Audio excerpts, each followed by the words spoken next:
I'm John Scheinfeld, documentary filmmaker, and you're with the All Over the Place podcast, where the fun sanity never ends. Hello, welcome back to All Over the Place, the official podcast of Media Pub Live. I'm your host, Eric Provoznik, and we got the full cast of characters back in the house today, starting as always with Jim Culver. Hey, Eric, what do you call a guy who hangs out with a bunch of musicians all day? I don't know. A drummer. Aha, very nice. Why didn't I think to bring in the drumsticks? That's on me. All right, also, Christine, or going under the pseudonym tonight of Sheila E. Hello. Hello. And back, Marty Zamora. Martine, hello. Hello. How are you? Right. And folks, you may have noticed Sheila E for Christine tonight. I'm from Erie, PA, but I am not Spartacus. I am Guy Patterson from That Thing You Do this evening, because we are talking drums tonight, and we're excited to have with us the man behind DrumTalkTV.com on Facebook and at DrumTalkTV.com. Dan Shinder, welcome to All Over the Place. Thank you. Thanks for having me. Welcome Appreciate down. it. Thank you. Hello. So, Dan, I mentioned that you're at DrumTalkTV.com, and to tell our audience a little bit about what you do over there. Wow. Well, the .com has been around since the very beginning, which is 11 years as of last month.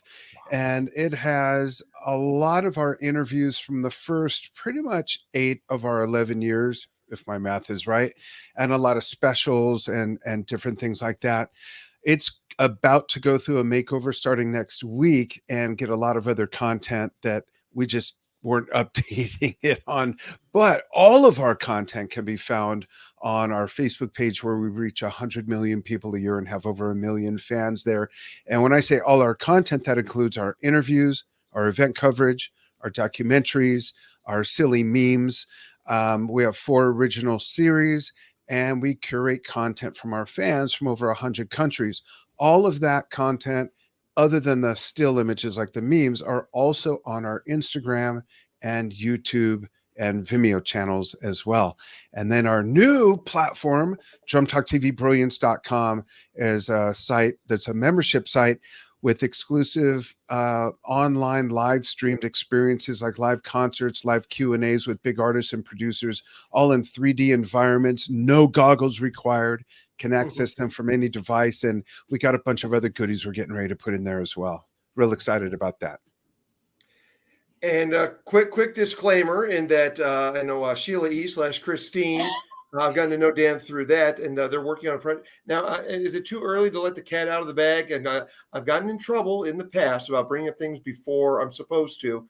Can we talk about the virtual concerts? Yeah. Oh, yeah, absolutely. We had our first one a week and a half ago. The second one's February 17th, so we can talk about anything. Yeah. Okay. And so, again, tell our audience, I know Christine / Sheila knows, and, just you're bringing bands in to, get them out there with the rest of the world. Tell our audience more about that. Oh, I can't talk about that. No, I'm kidding. I like that. I've been switcherooed. Yeah. So this is really exciting because we're bringing the technology that's popular in the gamer culture, that whole 3D virtual environment, the escapism, being able to also interact with people that are in the environment that might live just wherever in the world, into the entertainment industry with live stream concerts where you can navigate to watch the big screen from where you want within that environment. We have a space environment, we have a bubble up in the mountains, we have an island environment, and it's really interesting. And for those who think, oh, well, that's just for the kids. Well, someone that works with Drum Talk TV, who's 74, was on the live stream experiencing it in the environment, and he just loved it. He said, quite frankly, he just said that was just so fun to be able to move around and sit next to other people. And 2 of our staff people were actually, their avatars were dancing together in the environment. So Cool. what we're doing is we're doing like the first 10 to 15 minutes live on all our social channels, and then we cut that stream and show the rest of it only for our members and the membership side. The first show we did was with a instrumental band out of Wales called the Kinky Wizards. They're kind of like, think Rush meets Joe Satriani with some other elements of everything from jazz to reggae. Really, really neat band. Young guys in their 30s, early 30s, I think. And the next show, February 17th, is going to feature Aaron Emerson. And if that last name sounds familiar, yes, there is a connection there. And Aaron has a brand new band that's so new. They don't even have a website yet or social channels, bless his heart. And it's called Holiday on Saturn. And I interviewed the drummer today. And it's basically electric psychedelic space blues, and most of it is very improvisational. They'll have a bit of a framework and then they'll go for like 10, 12, 15 minutes. It's really, really neat stuff. Really neat stuff. And it's bass, drums, guitar. Notice the most important ones first: bass, drums, guitar, and keyboards. And they're great. So I'm real excited to be working with Aaron. Well, much like the shirt I decided to wear tonight from Wolfgang Van Halen's Mammoth WVH. You have a last name like Emerson, there's going to be a little talent. Yeah, absolutely. Absolutely. Yeah. You know, he's into jazz a lot. And his dad never was always grilling him, like, why are you into that? You know, Keith wasn't into jazz. He was into classical and symphonic and, you know, all the great masters of the classics. And so it was always kind of a really neat difference, which helps give Aaron his own signature sound and style and path, really, which is really cool.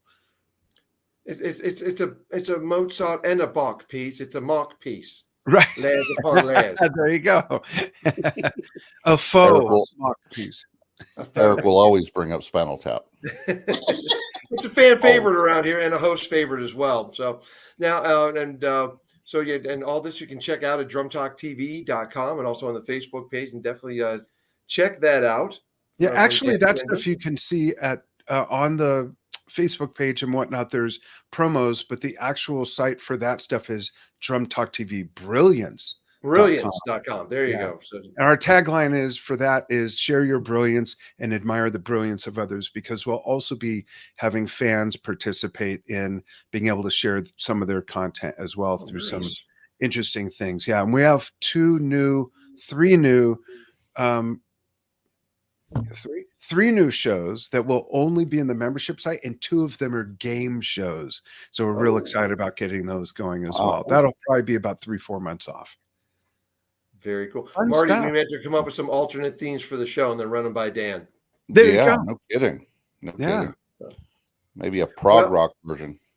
Oh, so, you know, I'm really into prog, and I have a whole separate business with my son, Steve, called Yes Shift. And it started out as a podcast about the whole Yes universe, but now the Yes universe on our show has expanded to members and producers who have played with other Yes members or former Yes members. So I'm really, really into prog. Oh, Steve Hackett tomorrow. Well, as we're recording this, Steve will be on, what's the date tomorrow? The 7th, and it'll be his second appearance. Well, we kind of got him a little loosened up for you on a recent. He visited here recently, so yeah, I heard about that. Yeah, and I apparently let some cat out of the bag on that one early. So that's great. He mentioned about him coming on with you, and he was like, "I'm pretty sure I'm signed up for that." Yeah. Yeah. Whoops. Yeah, he was great. He was great. He is awesome. He was looking forward to having him with. again. So yeah, anything prog, bring my way. Yeah. Well, so Christine, have you shared the our prog show with Brian Urso? I have not yet. No, that's coming your way soon, Dan. We did a whole show about our favorite prog bands. Oh, I'd love to see that. Not prog bands, prog bands. Yeah, and yes, popped up on there quite a bit from a few of us. So yeah, very cool. A little bit. So, but tonight is about drums, as I mentioned earlier, with our guest Dan being our foremost authority on the subject. And our Threefer tonight is 3 favorite drummers, and then the +1. We're not doing a counter on it tonight, folks. This is all about drums. The +1 is our favorite drum solo. Ooh. So Dan, the way we go about it here, we have our top 3s. You can do 3, 2, 1, 1, 2, 3, or silver, gold, bronze, whatever you want to do. But we're going to start with you to get things rolling. Okay, Okay, and this start is with your third top favorite. so. First, can I explain why this is so hard for me? Well, Because I should preface this also, in addition to what Dan's probably going to say, there are literally, we're all music lovers here. There are so many drummers, so many phenomenal rhythm sections. Narrowing it down to 3, and I could go on and on with honorable mentions. But yes, this is difficult. When you get into music, it's hard to narrow it down to 3, but we're doing our best. So everything, I don't want to get you into trouble with anybody. Oh, no, it's okay. Everything other than first, I've got a lot of seconds, thirds. So I'm going to go in order from third by which one of my many thirds was the biggest influence on me.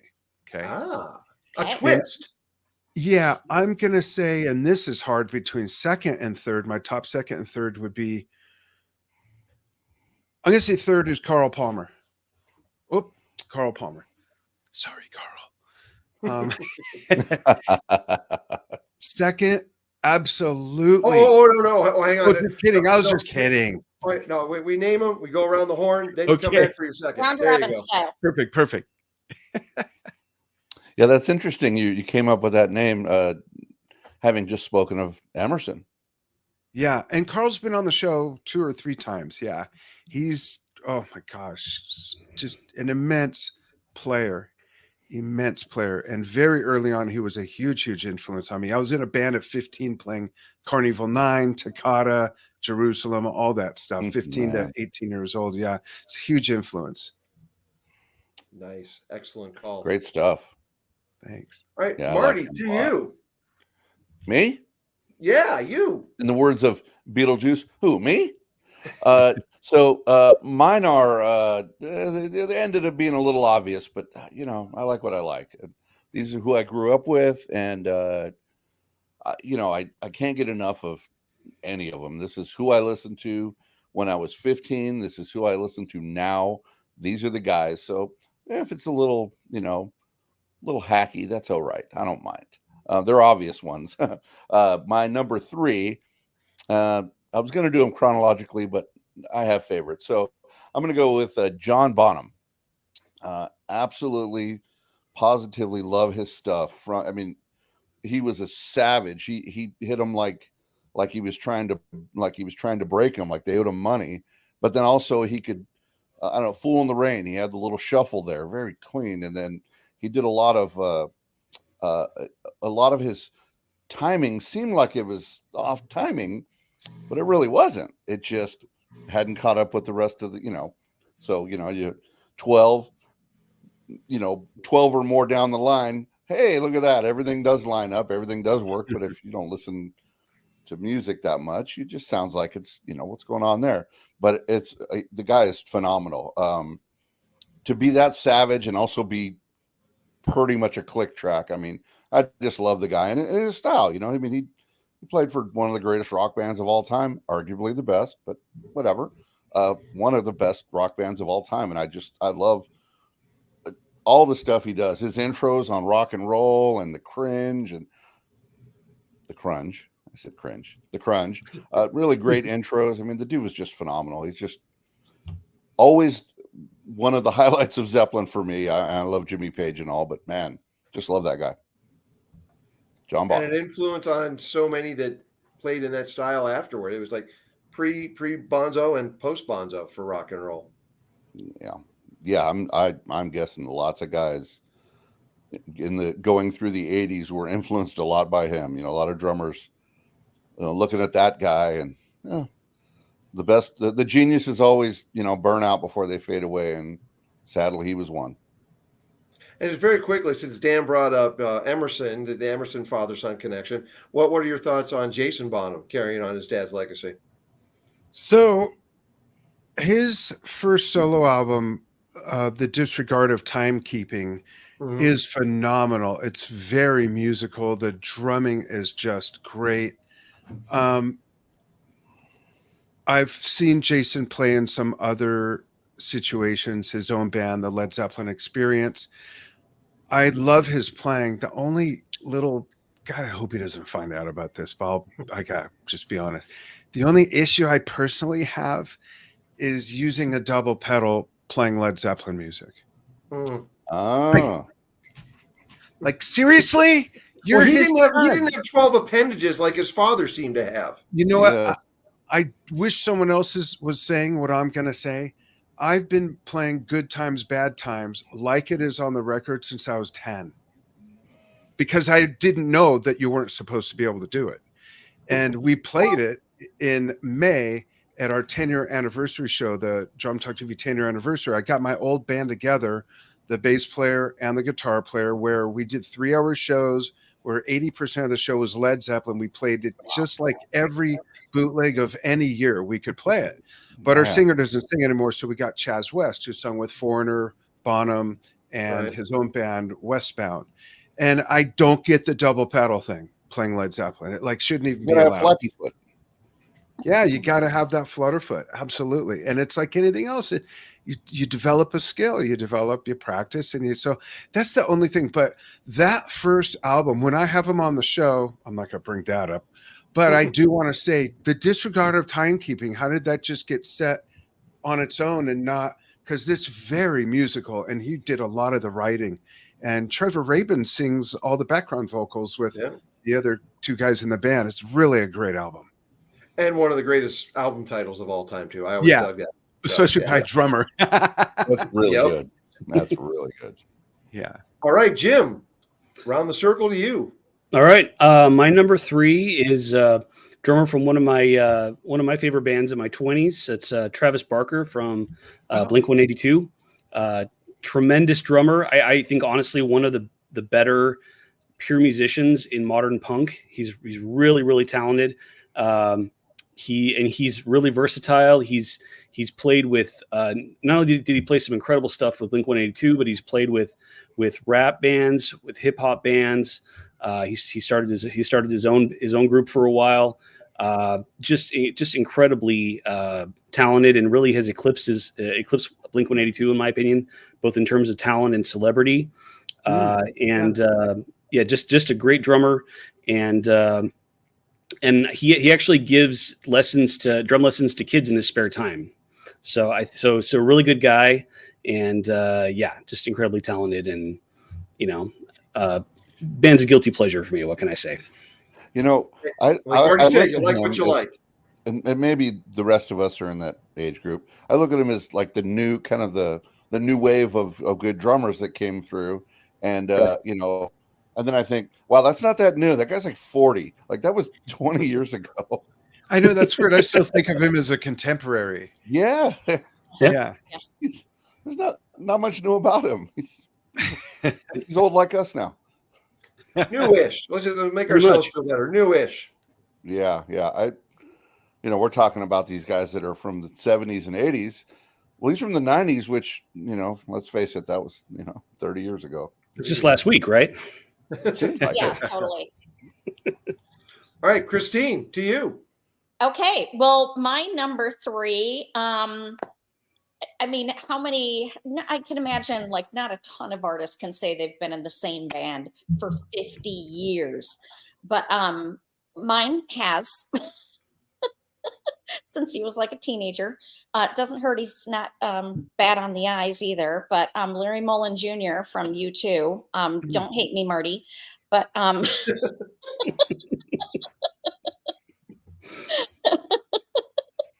but just the way that he plays that kind of military, very staccato kind of playing, gets me every time. I'm like brought back to my teenage years every time I hear him play. So love it. And I like that he was able to make the transition once Lanois and Eno came in and started producing them, losing a little bit of that staccato and just finding that groove.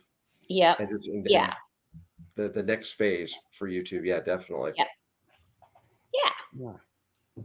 Well, speaking of groove, my number 3, my bronze, I'm going to go with Manu Katché. Oh, yeah. I feel so blessed that Christina and I got to see him play with Peter Gabriel last year. I've been listening for years with Peter Gabriel, Sting, Eurythmics, Jeff Beck, Tears for Fears. He was on the Sowing the Seeds of Love album. I love his work on that. Manu Katché, it's just finds that pocket, and you know it's him, and but he's not overly obtrusive. It's just he finds that pocket, and it's just drumming brilliance. I agree. Yeah, he's great. He was amazing to see live. Just Definitely, that was a checkbox musically. Cool. much like with BB King, it's the silence between the notes. Manu Katché, it's like that on the drums. It's the silence between when he's hitting that percussion. Love it. Yeah. All right, now Dan, back to you for your number 2. This is so hard, but I'm because as everyone's talking, honestly, I'm thinking of a couple guys from like the 40s and 50s and early 60s, but I won't do that. My number 2 is very clearly Phil Collins. Phil has been such an influence on me, not just with his work in decades of Genesis, but I love his work on the first 2 Robert Plant albums are Yes. great. He did some great stuff with Eric Clapton. He plays on the song Sowing the Seeds of Love. He plays that song. Yep. Which is the most Beatlesque thing anyone's ever done outside the Beatles, in my opinion. Sure. But Phil, I just, in fact, I was going to reach for his book. I don't have it because I listened to his audio book. I just finished it a week and a half ago, his biography. Truly amazing life. And we're working on getting Phil on. I've had both his sons on a couple times, Nick and Simon separately.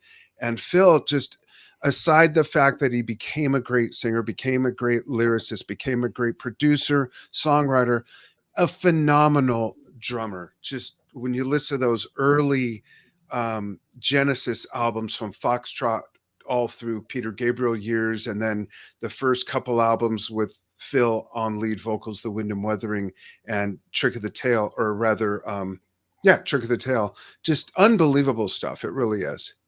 Well, Really and maybe the most legendary drum solo of all time, In the Air Tonight. The intro, yeah, the most air drummed played drum fill / intro, absolutely. Yeah, you don't have to be a drummer to mimic it either, which is great. Which, and correct me if I'm wrong here, Dan. I know he picked that up, that sound that from Peter Gabriel coming off of Intruder, like the second, third Peter Gabriel album with Intruder.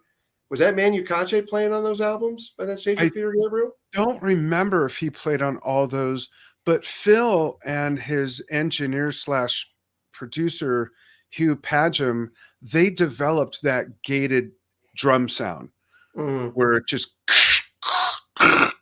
They developed that. I thought it sounded even better on Mama. Yeah. The Genesis album. Definitely. Yeah. Great drummer. Just great. Now, I was lucky enough to get to see him play with Clapton on, let's see, what tour would that have been? It was 86, 87. No, it was 87. So, and I was Phil Collins, Nathan East, and Greg Fillinganes as the band for Eric Clapton. Yeah. I didn't see him with anybody, not even solo, believe it or not, but Genesis. And I saw him, I think, 6 times with Genesis, and it was just a freaking thrill every time. Just so good. And I love the music that he did for Disney's Tarzan movie too. Just the jungle beats that he had in that. Yeah, the story he tells about how that came about is really interesting too. Really interesting stuff. Just a great drummer and a funny guy. A funny guy too. Great sense of humor. Always loved watching him in the videos and his guest appearance on Miami Vice. Yeah, I remember that. Yep. But that's a road we don't want to digress down. Guest appearances on Miami Vice. So Marty, I'm going to flip it over to you.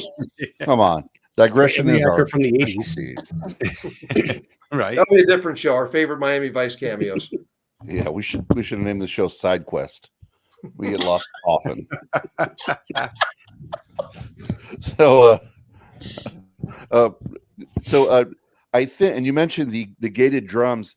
Was it also was he the one that added reverb also with the heavy gated? Yeah, exactly. It's like the gated really, reverb. Yeah. Really interesting sound. Reverb on drums. What does that even sound like? But it turns out how exactly they came up with it. It's really neat. Yeah, really neat. And speaking of signature sounds, my next one, my number 2, in my amateur, I'm not a drummer. I can hold a beat for about a half a song.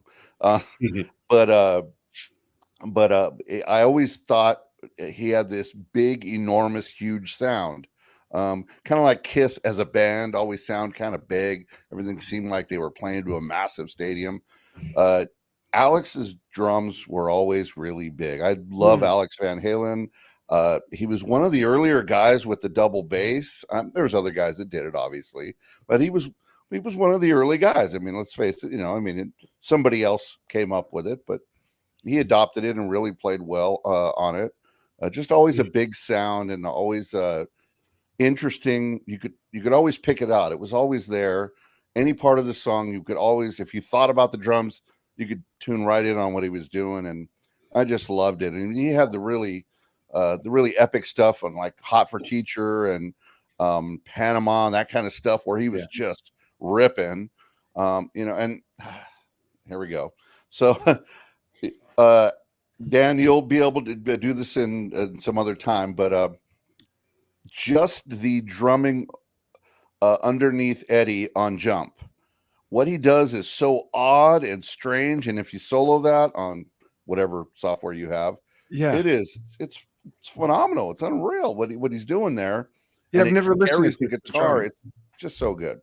That's cool. Really good stuff. I just love the guy. I think maybe there's a bit of a good connection there with him and his brother. Yeah. I mean, other people had it as well. But I just always just love the guy. And he never, I don't know, somehow everybody liked somebody else, or, he's fine, I guess. Eddie Over sort of, he was amazing. So he sort of stole the show, but man, love the guy. Love the way he drums. Love the way his drums sound. And they were, throughout the years, they stayed pretty consistent. There was obviously progression, but just love it. Love it. Love it. Love the guy. Cool. Love the music. Van Halen's in my top 3 anyway. And so is he. Great. That breakdown on Light Up the Sky. Yes. Beautiful. And subtleties on Loss of Control. Oh, I mean, drop the needle anywhere on the album, on any album, and you go, wow, what's he doing here? It's really good stuff. Really like the guy. Love it. Cool. And we're supposed to be arguing. We talked about, more friction on the show, but it's, you know what? It's Alex Van Halen. You're never going to hear me argue with that one, or Phil Collins. Nope. It's not. All right, Dan, what do you got? What's wrong with Alex Van Halen? You got to argue with perfection. I don't have anything wrong, but I'll say that he's one of those drummers that absolutely has a signature sound. Like you said, his snare drum is his snare drum. For sure. Sure. And he did keep that consistent through the years as well, which is really cool. Yeah. I don't have anything bad to say about him. Damn it. Right, well, on that, I don't think I have anything bad to say about any drummers. Just a little thing that bothers me personally about Jason with the double. Just little tweaks. That's the only thing. All right, Jim, to you. Dan, you've never heard my my garage band play. You trust me, you'd have some bad things to say. But anyway, so Dan kind of swiped my number 2 with Phil Collins, but that's okay. That's been known to happen around here. And which, by the way, didn't he just do his last performance? Yeah. Last year they did the last Genesis tour with his son Nick on drums, and Phil just sat and sang the whole time. Yeah. Right. Yeah. That was pretty cool. So yeah, my refreshed number 2 is Chad Smith from Red Hot Chili Peppers. Really, really underrated talent in my opinion. I didn't realize just how talented that guy was till I saw the Peppers in live in concert. Man, that guy is a beast on stage. I mean, you want to talk about somebody who's mastered limb independence. This guy plays like all 4 of his limbs have been possessed by demons, different demons, and they're all in fast forward. Just all 4 just unbelievable. It's I don't know how he does some of the stuff he does, but yeah, really, really incredible talent, and just been killing it with those guys since the 80s. Yeah. Yeah, people say John Frusciante is the one that brought them to the next level with Mother's Milk. I say Chad Smith was just as, if not more important to the Chili Peppers. Both of those guys Yeah. coming in on Mother's Milk. Yeah. Absolutely.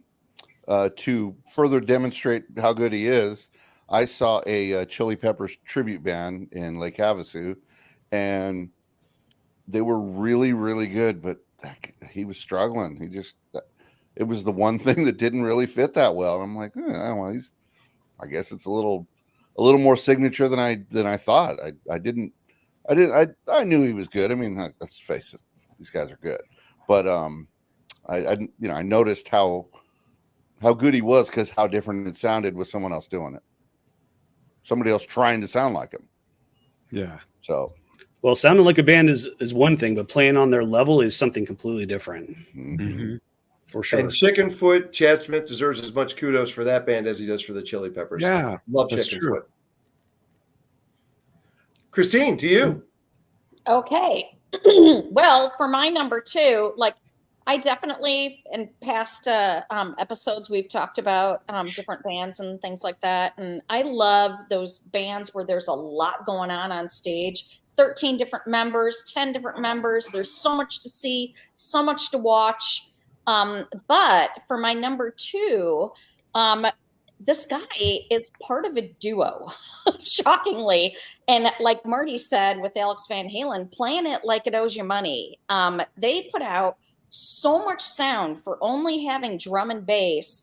And I'm actually going to mention my honorable mention right now, too, because there's actually 2 bands that I totally love right now that are both 2 pieces. And just the amount of sound that these guys put out for only having, drum and bass, it's unbelievable. So my honorable mention is actually Justin Tessier from Blue Stones. And if you've known me since the beginning of 22, you know that anytime I talk to anybody about music, I'm like, you got to listen to the Blue Stones. They're amazing. They're so good. And I just found out they're up for a bunch of Juno Awards, actually. But, they're awesome. And yet none of us mentioned them for the Canadian bands. Awesome. Yeah, they're awesome. But my number 2 pick for my favorite drummer is actually Ben Thatcher from Royal Blood. He's just unbelievable. If you are not familiar with Royal Blood, you need to check them out, especially their self-titled album, which came out, I think, 2017, I think, if I'm not mistaken. But unbelievable. Highly respected in the community. He's a John Bonhamite himself. Like, he fully admits that he just loves the sound and tries to replicate and all that. And the guy uses a flaming gong on his shows, so you got to love that as well. you get good sound out of flames. He got that from John Bonham too. Right. And we did see them the end of last year. We actually saw both my number 2 bands last year, and Blue Stones I'd seen before, so I knew they were good. But man, cool. Royal Blood, we saw the end of November. They're a UK band, I think. Yeah, I'm pretty sure they're from the UK, but they are just amazing, so good in concert. Cool. And 2 guys. Yeah. Well, keeping with the John Bonham theme, my number 2, my John silver, Bonham? I'm going to go with Tony Thompson from Chic and Power Station. Yeah. And that guy, and along with Phil Collins, there were, when Zeppelin reunited in '85 for Live Aid, they had to look. It's John Bonham. You've got to replicate up on stage. They had Phil Collins and Tony Thompson on stage drumming that day, and Tony like Marty was saying, and then with Bonzo and Jim with Travis Barker, just pounding on that drum like it owes him money. But he's got that groove that he displays so well in Chic. And you're paired up with one of my favorite bass players. The rhythm section and Power Station, John Taylor and Tony Thompson together just clicked, grooved it. Just it's a booming groove. And Tony Thompson and as we learned from Dave Grohl, not too shabby a drummer himself, but he was talking with Pharrell about coming up with his drum sound, and Pharrell was complimenting him on how great a drummer he was. He's like, dude, I just stole that from the Gap Band and Chic. And he met Tony Thompson at a party. He's like, dude, I'm so happy to meet you. I've been ripping you off for years. And Tony Thompson just looked at him and said, yeah, I know. So Tony Thompson, much love, rest in peace. Yeah. The boom and groove, love it. Cool. All right, and now that brings us around to Dan for his third choice, his number one of the evening. Without question. I forgot who. No, just kidding. John effing Bonham. A lot of guys my age or older had the Beatles moment on TV, and they wanted to become musicians. When I saw Led Zeppelin in 1979, I had already been playing 7-8 years, and I was pretty good. And I wanted to be an oceanographer. I wanted to be the next Jacques Cousteau. But I was in Tuesday night jazz band at school. I played in orchestra, played in concert band, and played on my own to my favorite music. But when my dad took me to see them, and by the third song, I realized, wait, so that could be a career path? And a few days later, I got my parents together and said, I don't want to be an oceanographer anymore. My mom said, oh, great. What do you want to be? And I said, I want to be a professional drummer like John Bonham. And we hit her with the paddles a few times to revive her. And she was a little disappointed at first, but a year later, she found what was my first paid gig, which was a touring drummer with a singing group called Spirit of America around the United States. And I was 15. So my parents always supported me, which meant so much. But John Bonham, he does get, I think, typecasts a lot for just being a basher and being bombastic. Listen to songs like, my best example is Down by the Seaside. Other than the bridge, it is so delicate, and it's a shuffle in slow motion. And he just was phenomenal. He had the groove. He could improvise. He was quick. He was subtle. I just can't say enough about how great he really, really was as a drummer and a true musician. And he's my biggest influence, even though I'm so into prog and I play so much prog. But any Zeppelin song on any day, no matter how long it's been since I played it, I'll play it backwards, forwards, inside and out on whatever version you want, because I literally studied his playing for decades like I was learning a language, and it's just second nature to me. And I listen to every nuance of every bootleg of every tour they had. I have a collection, and I really just got into it. And I think that's what really taught me how to pay attention to not just the drums, but what all the other instruments were doing separately and together. And I believe it helped me develop a really good ear, because I'm not going to learn something like Supper's Ready or Cinema Show or Trampled Underfoot or Carouselambra reading charts or any other bands. I need to just hear it a bit and then examine and then teach all this how to do it. That's just always been my way of learning, but absolutely my favorite drummer and most influential. You kept it together there with a poker face when I dropped John Bonham. You just nodded. Yeah, he's all right. Yeah, he's fine. He knew he had a phenomenal inspiration story behind it. Yeah. I saw you cringe when I said the cringe. I caught it. I caught myself. I mean, I have the timpani drums and everything. Really? Wow. Yeah. And I've had those timpani drums. Now, my parents weren't rich, but after I saw Led Zeppelin, I told my parents I want two things. I said, I want a pair of timpani drums. I was playing them in orchestra, and then I saw what Bonzo did. And I want an 8-string mandolin, because I loved how Jimmy and John Paul Jones played mandolin, and I loved that kind of style of music, Renaissance and Baroque music like Jethro Tull played.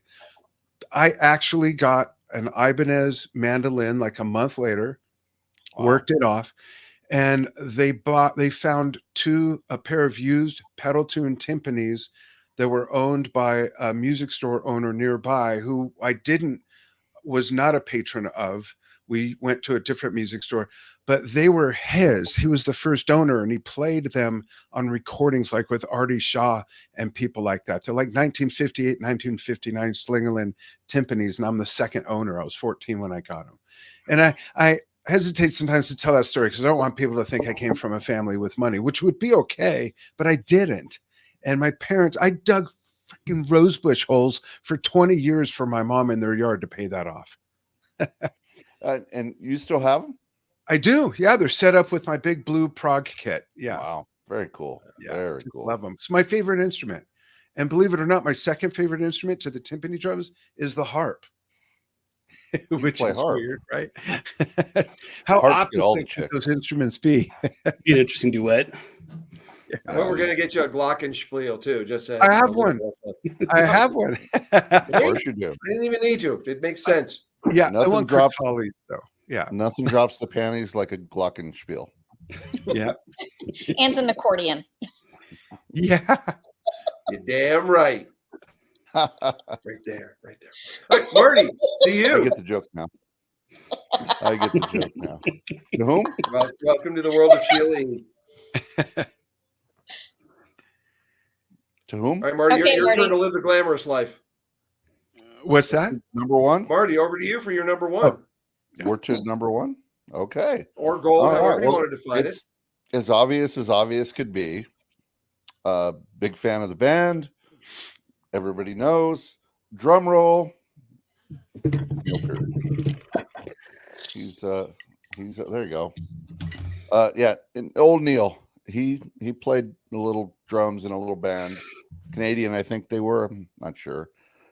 They might have Possibly. been from Madagascar. I'm not sure, but they're really good. Really good. They, something productive rock, or I can't remember the term. Progressive. Oh, there you go. So yeah, just there's so much. There's just endless amounts of stuff I could say about Neil. But I mean, I don't even know where to start or end. He's amazing. I love everything about what he does. I'm just the other day, the Spirit of the Radio is one of my favorite songs, and I happened to hear it on the way to work. And the thing that popped out that listen was the drums. I was like, wow, I like what's going on there. Wow, that's really cool. Not that I'd never noticed it before, but on that day and on that morning, it was just that's what. Usually it's the lyrics because it's pretty cool. Radio being your friend in the morning and all that. But boy, that Neil, he could do some stuff. Not he was a true percussionist. He did all of it. There wasn't anything he didn't do, and playing even notes and obviously all the things he's done. But just love the guy, love everything about him, everything he ever did.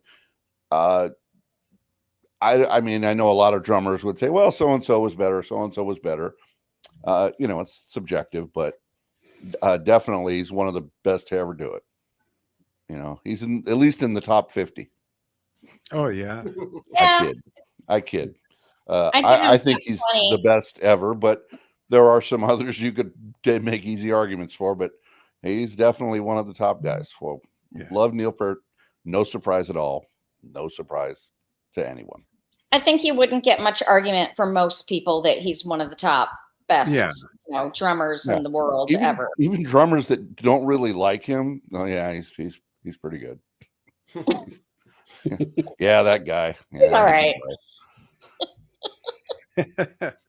All right, Jim. Do I sense a duplicate coming on this one, or what's in your number one slot? Okay, well, let me start with my honorable mention, and that's the aforementioned Dave Grohl.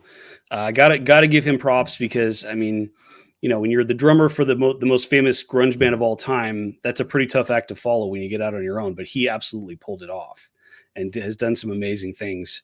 So that's my honorable mention. My number one, I'm going way back for this one. He's obviously before my time, but I really looked up to him as kind of an inspiration when I was first learning how to play. So I can't not have him be my number one, and that's Buddy Rich, who I think honestly is probably the best the best drummer in American history. I mean, the stuff this guy could do physically was was just physically impossible. And I sometimes wonder if he sold his soul for his talent like Robert Johnson did. Just absolutely unbelievable. And he played with everyone in the 40s, 50s, and 60s, from, Sinatra to Gene Krupa to, everybody who was big then. And absolutely iconic. And obviously hugely influential, maybe not as influential as Gene Krupa, but definitely up there. And just an absolutely unbelievable talent. Just look up the Impossible drum solo if you don't believe me. The guy's just unbelievable. So incredible, absolutely incredible talent, and really fascinating guy. The guy taught martial arts in the Marines during World War II, and I think that kind of played into his temperament a little bit later in life. But just unbelievably iconic talent, and somebody that even all these years later people look up to. So that's Yeah. my pick. Yeah, very glad this one was brought up. Yeah, I was taught early on in life, there's good drummers, but it all starts with Buddy Rich. That's the Absolutely. start. That's the impetus. Yeah, nice. All right, Yeah, he was Christine. like the I'm first. sorry. Yeah, go ahead. Yeah, he seemed to be like the first guy to sort of influence rock drummers. Everybody before him, it was probably a little too early, and rock came along a lot later, and he was probably one of the first guys that a lot of the older rock drummers kind of looked up to, because he was that just previous generation, and he was an absolute savage. For sure. Yeah, great pick, Jim. Great pick. All right, Christine, to you. Okay. Okay, well, as I've mentioned before, one of my all-time favorite bands, without a doubt, is The Police. And of course, Stuart Copeland is a god. He's an absolute musical god. I know a lot of people like to pen him as being like an elitist, but he's just whatever. a musical genius. He's just unbelievable. And of course, the bulk of my knowledge of him is just from The Police. But like ever since we brought up this, I've had like Canary in a Coal Mine running through my head, like just that sound from, Canary in a Coal Mine. Oh my gosh. He's just unbelievable. Amazing drummer. And absolutely love him. Yeah, he's great. Mm-hmm. Well, there is a reason I love this woman, and we share our top pick.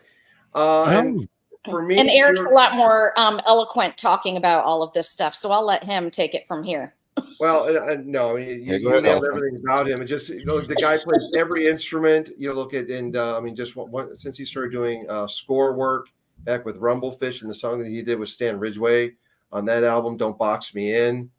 Guitar, drums, and I think Stan just sang and played the harmonica on that one. Stuart did everything else. His Clark Kent side project, a little more goofy stuff, but still just and Oysterhead as well. Don't forget that Oysterhead and Gizmodrome that he just had with the it's like a prog rock. Robert Fripp and blank on Mark King, the bass player from Level 42, and I can't remember the other. There's an Italian instrumentalist who's also in that band, but you get Stuart Copeland, getting a little bit more eccentric in those kind of projects. But I've always liked him because he does more with less. Doesn't need the huge kits, but yes, he's got the gong back there that he goofs around with from time to time. But just Tea in the Sahara and Walking Your Footsteps. Just the delicate playing in that, and just. He's a worldly guy, and once I saw the movie The Rhythmatist back in the 80s, and just going to Africa and just getting the roots of that, and his background as the family that he lived in was CIA, his father. So he was in all these different parts of the world, absorbing all these different musical styles and making it his own, and then taking that to working on film scores through the years as well. And Stuart Copeland, again, just what more can you say? Just he's the rhythmatist. He's my favorite. He's my baddest ass player. Just I could listen to Stuart Copeland just play a little mini timpan, and he'd figure out how to make it sound like an orchestra. And I also Yeah. like that he's doing orchestra work. He went out and he did Ben-Hur. He conducted an orchestra playing along to the original silent Ben-Hur. He and the orchestra provided the music for it and touring around the country. And then he just did the orchestral breakdowns of police songs, toured off of that. Stuart Copeland, what can't you do? God bless you. Love the rhythmatist. Concur. Cool. And now, All right. folks, we're going to No move on to argument our from any of us. these are just, folks, great drummers. But I do want to get a very quick honorable mention to Brian Tishy, who's been in a bunch of different groups through the years. But he came up with something. He debuted it on That Metal Show, I think 2012, I think it was. And he was working with a speed bag, incorporating that into his percussion work. And just watching him do that, and he's wailing away and just killing the skins and just boop, boop, boop, and hitting the speed bag, incorporating it into his drum routine. Awesome. And also I don't know any of the drummers' names from Adam and the Ants, but that Burundi sound, that double drum thing that Adam and the Ants did back in the day on the Kings of the Wild Frontier album. I know Marty, it's a favorite of both me and Marty. The drum sound on that, the Burundi drums, awesome. And now we're going to move on to our plus one, our favorite drum solo.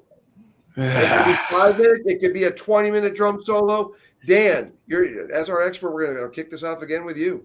I'm going to give us a few honorable mentions first. Yes.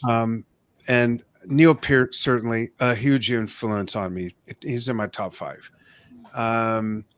Barrymore Barlow, who played with Jethro Tull for a very long time. Great. Also on the Robert amazing Plant drummer. solo albums. Another great solo that he did on Bursting Out.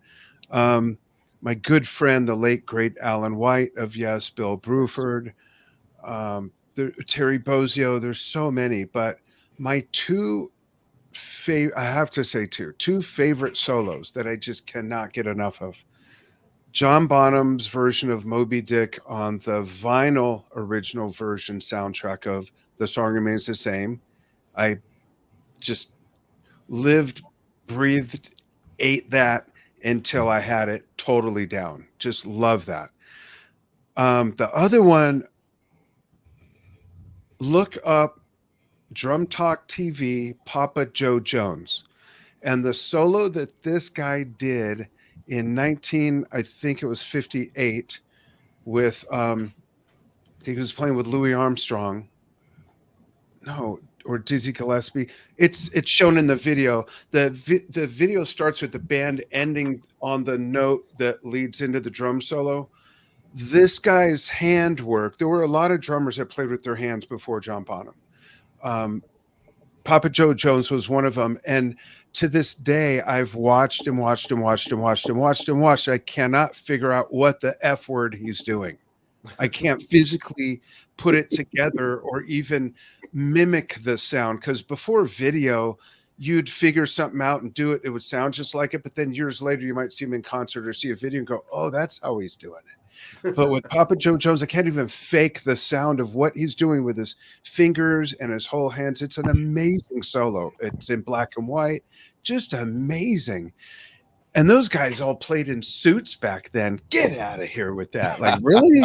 In one mic, a suit, and a tie. You know, I can barely play with pants on. I need to be comfortable. I mean, I have shorts usually, but those two solos, and there's so many more. Carl Palmer solo from Welcome Back, My Friends, to the Show That Never Ends. Ladies and gentlemen, Emerson, Lake and Palmer, the longest album title, by the way, ever put out.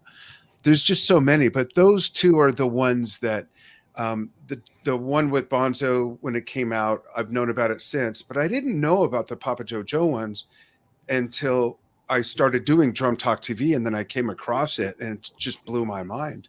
So those are two tied for first that I have to say I can never get enough of. Excuse me. Watching and learning. I wrote it down, Papa Joe Jones. I'm going to check that one out for sure. Definitely. Cool. Just amazing. Yeah. All right, Marty, to you. All right. So before I say this, because my pick's really boring and it's really obvious and a bit hacky, but I don't care. Is it one of my solos? No. Yeah. So I was not going to say it, but here we go. No. So I have an honorable mention besides you. And I forgot to say it earlier. Oh, Ian Pace. I have to throw in Ian Pace. Sorry. Ian Pace, Deep Purple. Ian Pace. Ian A Pace. genius. So I don't know anything about this guy. I've only seen him do drum tricks, if you will. He might be the most gifted or talented or whatever you want to call it, technical speed type guy. Sorry, I'm so good at this. I've only been doing this for 1 year. Or no, how's it go? Been doing it 1 year and I'm already this good. So, Sebastiano, the guy that's the talk of the town, everybody's blown away by this guy with his single hand drum rolls that is confusing people. And I believe he's Italian. I think I know who he you might mean. be Spanish. Yeah, that guy with the big beard. Yeah. Yeah. He does freakish things. Yeah. I don't know. I have no idea how he would be in a band, but everything he shows you just go, what is he doing? I've watched so many reviews, other drummers review, and just watching it in real time going, well, what is happening here? What is that? How does that work? Anyway, he's freakish. Check him out if you haven't seen him. He's an absolute freak. He does robotic stuff. It's really weird. And then, and then on the opposite end of my honorable mentions has nothing to do with his drum talent. He was just one of the guys that brought the drummer out front and had fun with it and made it a party. Tommy Lee. He got out there and he, the drummer became an important guy. And I know there was guys that did it over the years, but he was one of the guys that was really made sure you knew who the drummer was and that he was a cool guy and he was having fun and partying and all that. And it was just fun. I was in high school. What's not to like? Obviously, he was good enough to be in a band, and he played high school marching band and crap like that. But I don't think he's anything special as a drummer. Maybe he is. Maybe he isn't. I don't know. But he was a lot of fun. So that's why he's my honorable mention. I mean, a roller coaster. You got to be a real idiot to do that. You do. I mean, let's put my drums down on a roller coaster. Lived a famously wholesome life too. Anyway, my stupid drum solo thing is it's Tom Sawyer. It's probably not anymore, but 20 years of just can't believe how much I love that solo. Over the years, obviously, there's been a lot of other stuff, but if you look at an aggregate of solos that I've really gotten jazzed up about, that's probably the one that's been spent the most time making my brain happy. So it's a bit of an easy layup there, but hey, it's really good. Once again, as you said, we like what we like. Yeah. I mean, I there's a million other things I could say and that I've heard once or twice or 5 times, but I've heard that one 5,000 times or more. And I still love it. So that I guess that has to be it. And I just very quickly want to just get on record. I do not understand why Tommy Lee gets so much crap from so many people who claim to love drummers, but he's a hack. Yeah, same reason Ringo does. Yes, Ringo's so underrated. Yeah. And by the way, Tommy Lee, with a unit like that, and he still bothered to learn how to play the drums. That's pretty impressive. I'll take your word for it. I stole that joke from Artie Lang. Sometimes we're more of a family show than others, folks. Yeah. And on that note, we're going to take it up to Family Man Jim. All right, so my pick for my favorite drum solo is actually not by a professional musician, but still a talented one, and it still counts as a performance. Dana Carvey doing the drum solo at the music store in Wayne's World, I think was such a blast of a drum solo.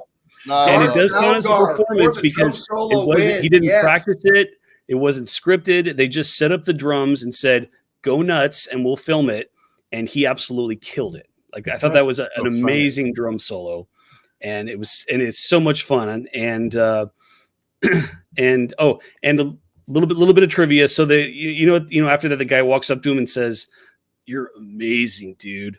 That was supposed to be Ringo Starr in a cameo, and he couldn't make the filming because he was touring at the time. So it just ended up being some random dude. So, but yeah, absolutely love that scene and love that solo. Garth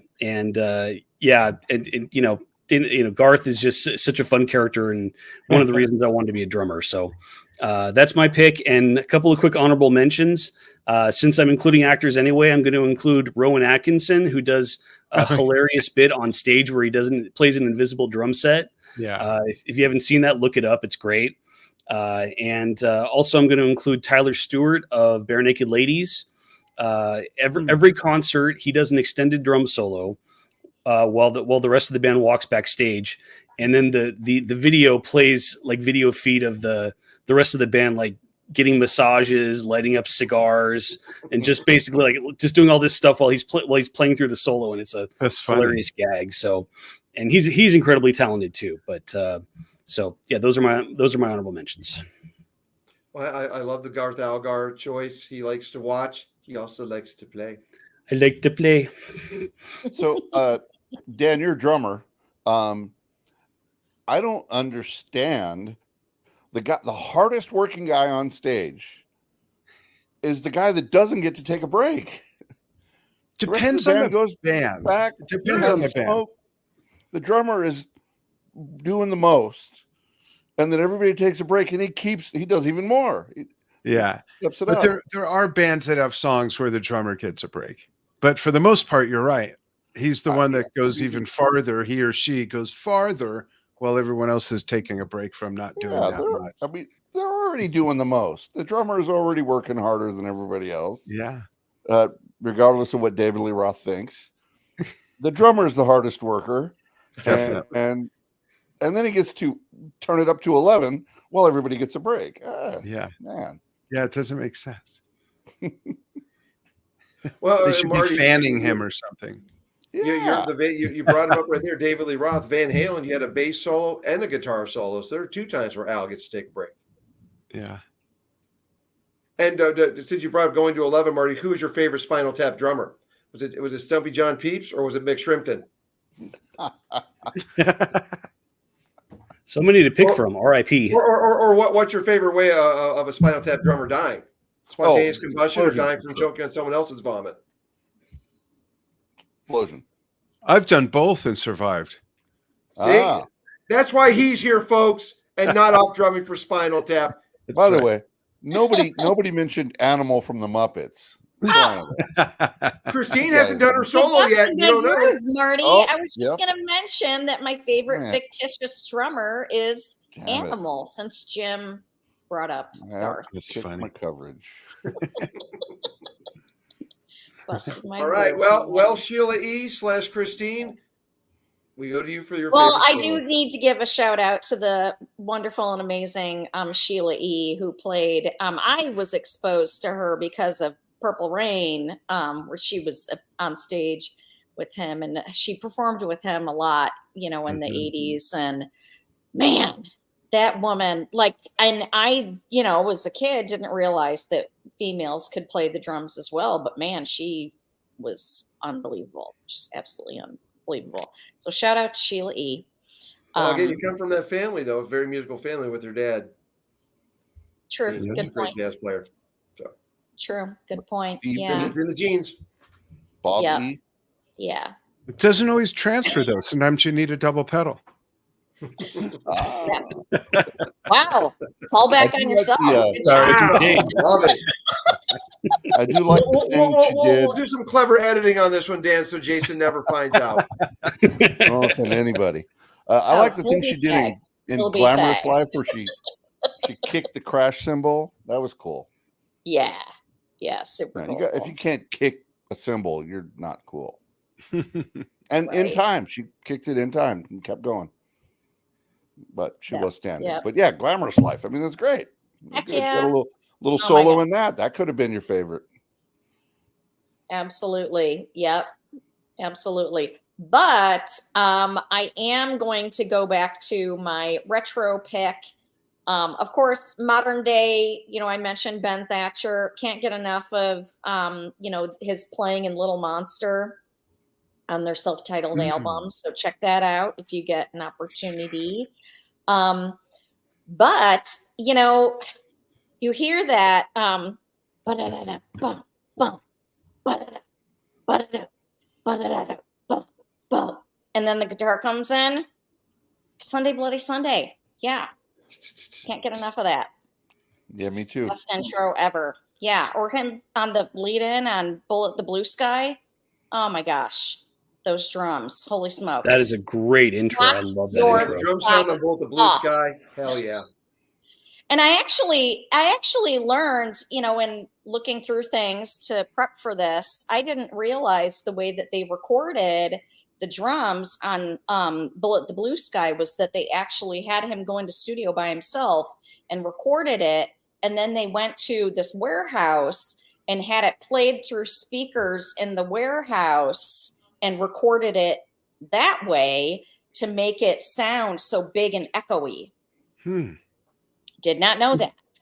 Me neither. Yeah. I was yesterday old when I learned that. Eno and Lanois, producers. Little low tech magic. Yeah. Well, for mine, I'm going to go with an album that came out, I want to say, 2012, 2013, or early 2010s.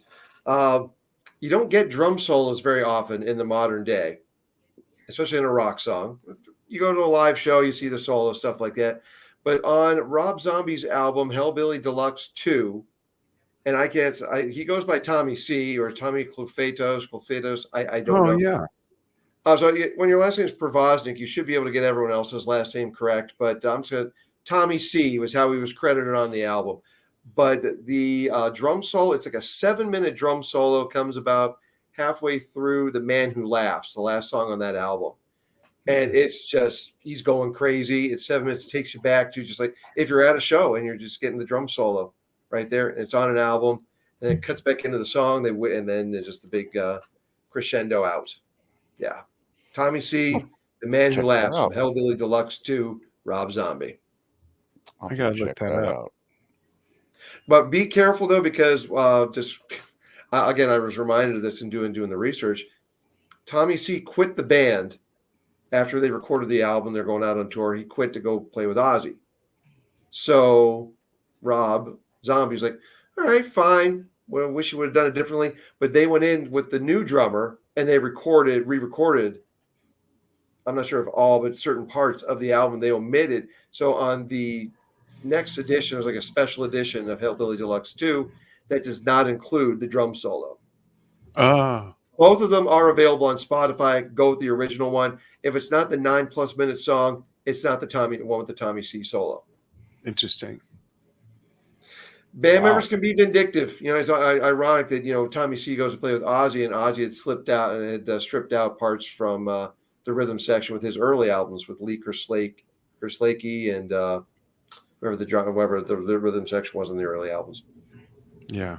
All this useless knowledge, folks. All this useless knowledge. Comes in handy for shows like this or if I'm playing Jeopardy. That's about it. We have found a use.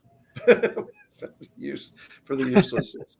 Well, Dan Shinder from Drum Talk TV or drumtalktvbrilliance.com. Thank you so much for joining us tonight, for bringing your expertise on drums. Thank you. It's fun. Yeah, great topic. We did it just for you. Come back on later and bring us another topic. Yeah, I would love to. I struggled with those the 2 and the 3 because there's so many for me who fall into that rating. It's not as clear cut as 1, 2. You know what I mean? So. All right, well, hey, this is all over the place where we make up the rules as we go, and we're about to say goodbye, but one more time around the horn, go with another honorable mention. Dan, to you first. I'm just going to bring it back to Ian Pace. Ian Pace is amazing. There we go. Deep Purple, can't go wrong. Marty. One of the most iconic solos, by the way, also on Made in Japan. Yes. Marty, who else you got in the back pocket? I got 2, and I'm going to go with Keith Moon. Keith Moon. All right. What has he done? Keith Moon. Who? Just kidding. Keith Moon. The other was Ginger Baker, but you know. Ah, there we go. Oh yeah, Ginger. Yeah. Jim, 1 or 2 from you. I'm going to go with Gene Krupa. He's the other most influential Yes. guy, the classic drummer. Yeah. Christine, what else you got in the back pocket? Are you done? Animal. Yeah, Animal.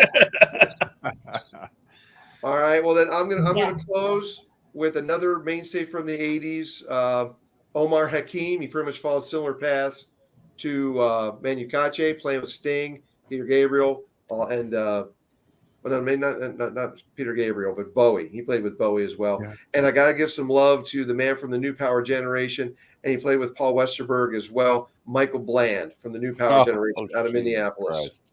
He did it. If you don't know Eric like we do, he must.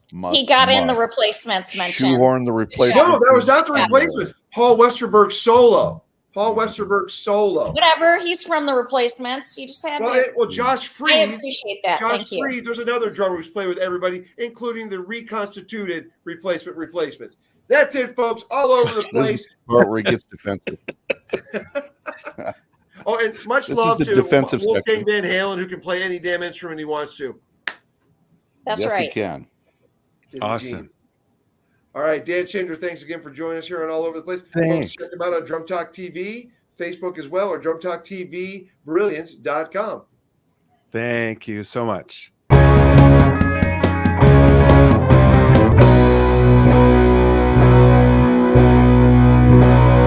Over the Place, where the fun sanity never ends.